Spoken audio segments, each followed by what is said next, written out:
Are you overwhelmed? Do you need a little kindness and permission to play to help you be present? Then you're going to love today's episode with Brooke Butler. She's a medical intuitive, a great friend of mine who I adore deeply. She lives in Lake Tahoe and she has really fun group programs out there and she does virtual sessions. She's really wise, kind, and generous. And we're going to have a fun conversation where we talk about play and rhythm and giving ourselves permission to be in the flow. Please enjoy. Welcome to Magical Mindset with Macarena Bianchi, where we explore the magic of mindset, gratitude, and purposeful living. I'm your host, Macarena, and I'm thrilled to have you join me on this journey of wonder, wellness, and wisdom. You can find the episode show notes, your free magical mindset blueprint, and more at express.me/podcast. And here's the show. Thank you, Brooke Butler, medical intuitive, for joining me today. And can you please share with us what you do? Yes. Thanks for having me. So I work with the body's innate intelligence to help people figure out what's the root cause of their diseases and their affliction. And sometimes we'll move into more spiritual growth. But most of the time, people are coming to me because they want to find more balance in their daily life or in their body or in their mind. I feel very fortunate because we worked together for a very long time. So I love Brooke's sessions. I love how she works. She's so kind and giving and loving. She holds such a beautiful, loving space. And I really think you're incredible at what you do. And you can move energy like nobody's business. I appreciate that about you. And I welcome you again. This is a free flow conversation because I know we've talked about the importance of play. Playing is really important. We talk about that a lot. That's a big part of my whole lighthearted empowerment journey. I've noticed that with the wonder, wellness, and wisdom, which is lighthearted living, that most people suffer because they're ignoring a part of themselves. And maybe it's because I'm a recovered workaholic. I work with a lot of intense people like myself. And I find that it's the wonder piece that's missing. That's one of the things I see a lot. And of course, people are coming to you also for a lot of health stuff, whereas I'm more focused on the mindset. You're one of the people when I think of having fun and living fully, I love how you embrace play. I know you live in Lake Tahoe and every moment you can, you're outside doing something fun. So can you tell us about your commitment to enjoying yourself and expressing yourself physically and with fun? I can, but first I want to take a moment to honor you because I feel like you have taught me so much around how to bring fun into work. And I think that is the goal, is to make our work our play. Even though people's issues can feel heavy sometimes, with cancer diagnoses and various rheumatoid arthritis, autoimmune conditions, whatever it may be, reproductive health, there is a way to weave the fun. And I think that's one of the things that I've gleaned in our sessions together. So thank you. And I think it is a balance. I'm actually from Florida, and as we know, in Florida, it can be very hot. So we're limited to certain times of the year to get out and play. I feel very fortunate to live in Lake Tahoe because we do have the seasons, and in the winter we have skiing and snowboarding, and it's wonderful to get out in the snow. But I just find that for me, it's a balance point to be in nature, to allow myself to move my body and to focus on my breath. And my main sport in the summer is mountain biking. And I actually really love to do that. It's more like a meditation for me at this point. It's just another way to align the body, the mind, and the spirit for me. And of course, there's many ways that people can do that through art or meditation and yoga or any of the movement practices where we bring the awareness to the breath and then link it up with the rhythm. And it's all about synchronizing, right? And I think one of the big things about being close to the earth is the ability for the earth to carry us. And if we offer that extra layer of what do I do with this, that we can use our breath to release to then become more grounded, to then have the clarity, to then see where to focus our intentions and our energy. I hope that answers your question. Right. Well, I think that's the common thread. Like in our sessions, it's coming up. You have permission to have fun. Like how much more powerful it is to prioritize fun. And that's part of the things that come up, especially someone like me, where I can't help. People say, oh, well, if you slow down, you're not going to do anything. And I challenge you, try it. See how long you can go without doing anything. It's really difficult. You might be exhausted, so you might need a day or two to rest, but eventually, especially we're also such creative people, you're also an artist, that it's hard to sit still for too long. It's actually like a sacred practice to try to do that. I love what you said about the permission is so important. And of course, some people have difficult situations or they're overwhelmed with their families. I've been there before. So what advice do you have for people that are overwhelmed? I think they need the play the most, actually.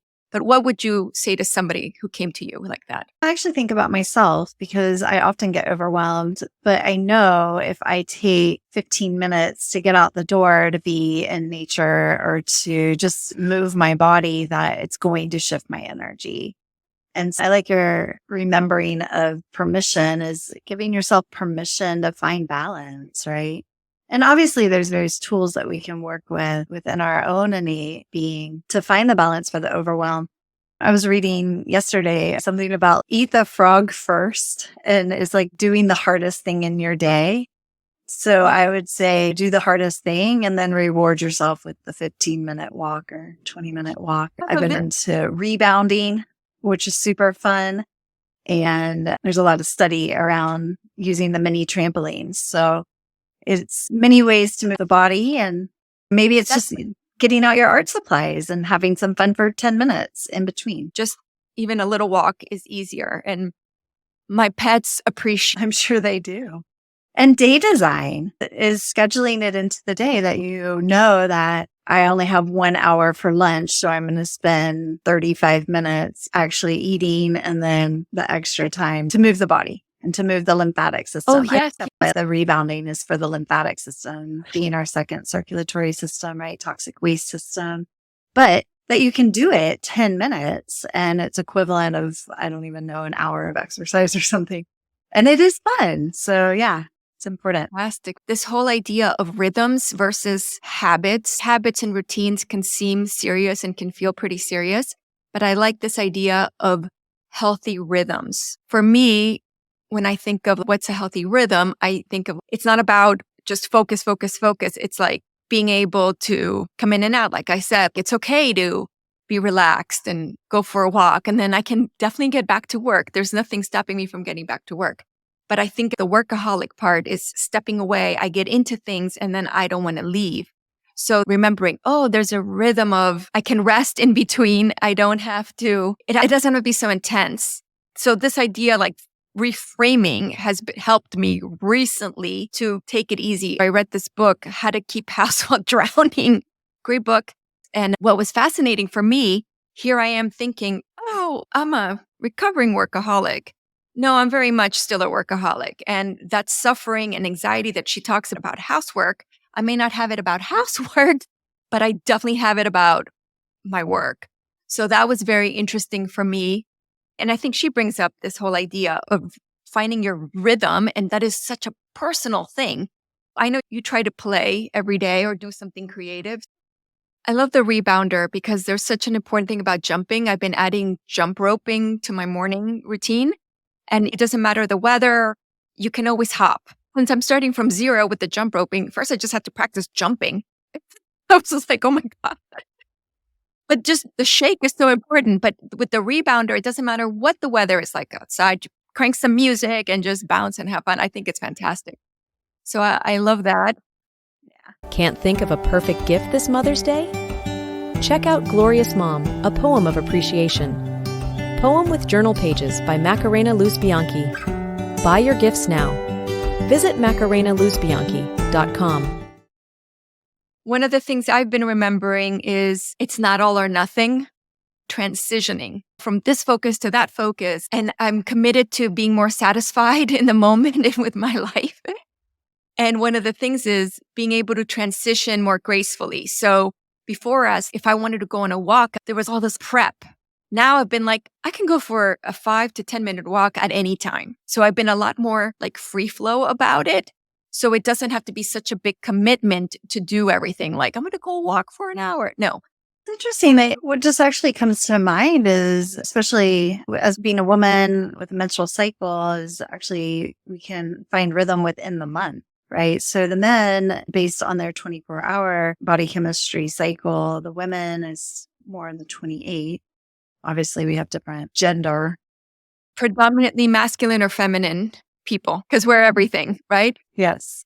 So finding the rhythm within your own cycle, I think, is important. And so we might find that this one particular week, we have more energy, that we want to be out, we want to be social, we want to be engaging with our friends. Whereas 2 weeks later, we might find that we are more internal. We want to do more meditation, more yoga, more art, more creativity.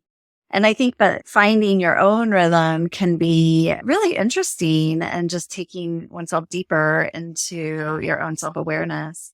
And I've had fun playing with that, of just really listening to what my body needs. And maybe I need to go do this really intense sweaty thing. And then again, the next week, maybe I'm doing more rest and relaxation. So I think that's a cool thing to start to pay attention to. And I also like the NAP ministries. They're out of Atlanta, and she's so awesome. She's all about normalizing rest as productivity. And that's something that I did a yoga nidra training several years ago now. And I have found that when I can still my mind, when I can go within, that I actually am more productive in all the tasks of the actual job. So, because we have home tasks and then we have job tasks. And so to get it all done, especially as a householder, the tasks are never ending, especially being children and you're working as well. And is that important thing? And again, I think that's the shift. And maybe that's coming as we start to embrace the divine feminine a little bit more in the shift of ages. Kind of exciting time. It is. And I think we've spoken about Fast Like a Girl. I love that book. And she talks about aligning fasting to your menstrual cycle. But what's cool about that, and if you don't have a period anymore, then the moon cycle, starting with the new moon. But what I love about it is she describes it as the power phase at the beginning. Then during ovulation, it's manifestation, and it's a short power phase again, and then nurturing. And that's a very interesting flow to maintain.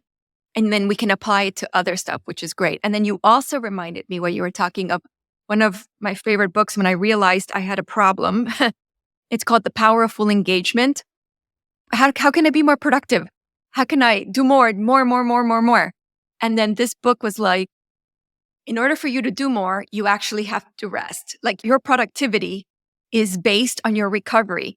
And in this book, they do a fascinating example. I think they studied Andre Agassi at the time. And they're like, how is he so good? And they found out that when he had 30 seconds in between sets or whatever to rest, he went so deep.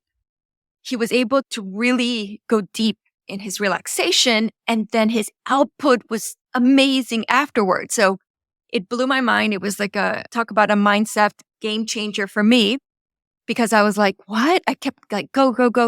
And I couldn't stop. In fact, I remember like the Pomodoro thing. It was, okay, this is going to tell me when to rest every 25 minutes. And I was like, off. And then I was like, okay, let me set it to 90 minutes. Off. So for me, it was really important. And it's been interesting because there's been times in my life where I feel like I have to justify the rest or the vacation, which is insane. So I'm all about now working smart and enjoying as much fun and leisure time. I've been doing puzzles and I feel so time rich when I'm doing a puzzle. It's really funny. And I'm the only one in my household. Like, I have my siblings who don't live with me. They're into it, but my husband is not, which is really funny. So he's like, another puzzle. And I have to tell him, like, you don't understand what this provides for me. Like, it's making me enjoy the moment. Time is a variable, right? It can expand and it can contract. And so it feels Exactly. shape shifting and you're freezing time in the puzzle. I love that. Yeah. So it's like I step into, okay, I'm just going to enjoy this puzzle for a little while. And of course, during the break, all I wanted to do was work on the puzzle. But then I found that, like the powerful engagement says, is when I would get stuck, I really just helped to go do something else. And then when I came back, oh, this goes here, that goes there. So anyway, it was really fun. The power and fun of puzzles. Love it. And just different new pathways in the mind, right? In the brain. Yeah, it's such a simple thing, but you're present and you're giving it your full attention. So I think resting from constantly thinking about my to-do list is really powerful. Well, and a rested mind is a creative mind, right? And so we are going to need that moving forward as we need creative solution. What used to work isn't going to always work in the new energies. And that's why we love meditation so much. I love teaching this because it's not about stopping the mind, but it's giving the mind a break from constant, we're going here, we're focusing this, we're thinking about that, constant. It's like, oh, let it just free flow.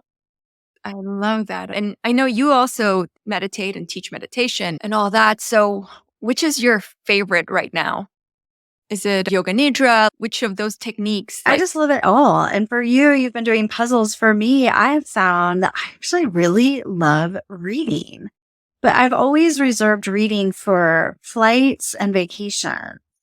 And I've actually been allowing myself to pause and take 10 or 15 minutes just to read. And I actually lay on the couch and read, and it feels epic. It feels luxurious. I find that my eyes are tired at night, and so I don't necessarily want to read, or I would fall asleep reading. So I'm loving reading as meditation. I love art as meditation, always movement. And then personally, over the past maybe 7 years, I've developed a Kundalini practice. I found that it's one of the quickest ways to raise the Shakti energy, that creative life force energy. And so I just love it. But I love it all. And I think it's all so wonderful. we're so lucky we have so many tools. So can you describe your Kundalini practice? Well, I'm not a Kundalini practitioner. I mean, I am a practitioner. I'm not a Kundalini teacher, but I do the chanting to open and focusing on bringing the gaze inward. And then we do a basic warm-up series, and then they do different kriyas. So for me, I have a basic, just quick way to, or maybe I don't want to say quick, I want to say efficient way to raise that life force energy, that I feel alive, I feel connected, I feel aligned and prepared for my day. Nice. That's lovely. Oh, that feels so nice. Fantastic. I really appreciate. Yeah, I was just thinking about one more thing about how you also said to me not too long ago that you don't need to follow anybody else's success blueprint. And I feel like that with rest, with meditation, with your day design is do what feels good for you, because everyone is going to be really different. And maybe the meditation is doing the dishes with no children around. And maybe the meditation is cooking the meal or prepping the meal. Maybe the meditation is actually lying down and doing your legs up the wall. That's actually one of my favorite things to do. I do that at night, more in the fall and in the winter, because they are the yin seasons. They're more quiet, more internal. But I just think it's a permission to do what brings you joy and what sparks your passion. Thank you for reminding me of that. Absolutely. And I think what's cool, especially for people that are super tapped in and intuitive, like you, like me, we forget, because I think sometimes I lean in too much into that masculine energy of the to-do list and the this and this and this. And yes, that's great, but it's not the full picture. So I think a little bit of that and more of this feminine, expansive idea of flow and just being present and feel what's going on seems to be working for me. And I see that working for you. And I think as business women, as entrepreneurs, we always hear, especially male coaches or whatever, oh, you need to do da, da, da, da, da, da. And it's like, yeah, okay, that's cool. maybe that works for a lot of people. That doesn't mean it works for us. And that's why I love things like the self-knowledge of either understanding your strengths with the strength test or the Enneagram, that sort of thing, because I've been applying through the lens. What's cool about the Enneagram, it's 9 personality types. And then basically we tend to think that everyone's seeing the world like we are, but there's at least 8 other ones. So with that in mind, it really helps to be, okay, what's my take on this? And let me hear the advice, but how do I make this own? And what rhythm and flow works for me, if any? So yes.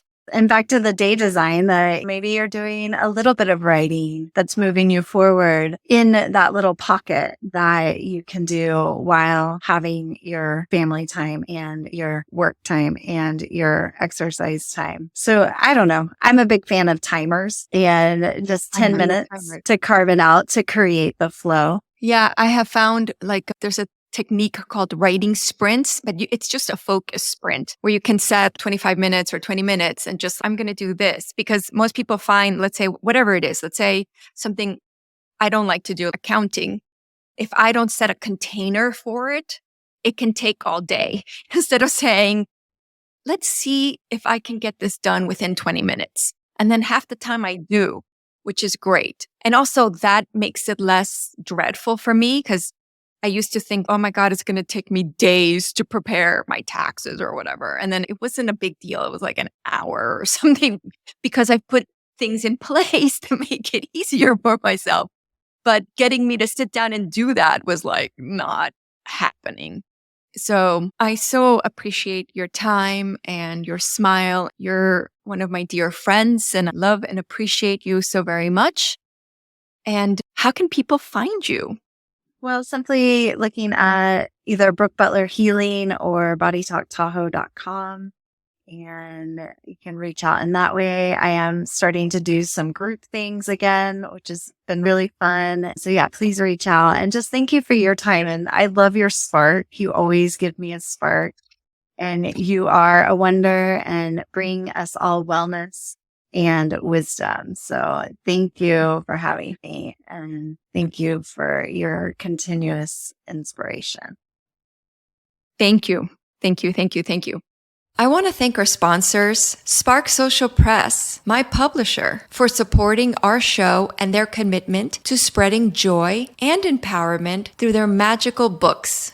Spark Social Press believes in the power of mindset and the magic of self-expression. Our enchanting children's book series, The Grateful Giraffes, teaches little ones the importance of gratitude and positive thinking by expressing themselves thoughtfully and tenderly, and with illustrations of their delightful adventures and heartwarming lessons. Spark Social Press offers gift books for grown-ups for every occasion, helping you express the perfect words to make your loved ones and colleagues feel seen and treasured with these lighthearted poetry picture books. At Spark Social Press, we believe everyone is glorious and deserves to be fulfilled with more wonder, wellness, and wisdom.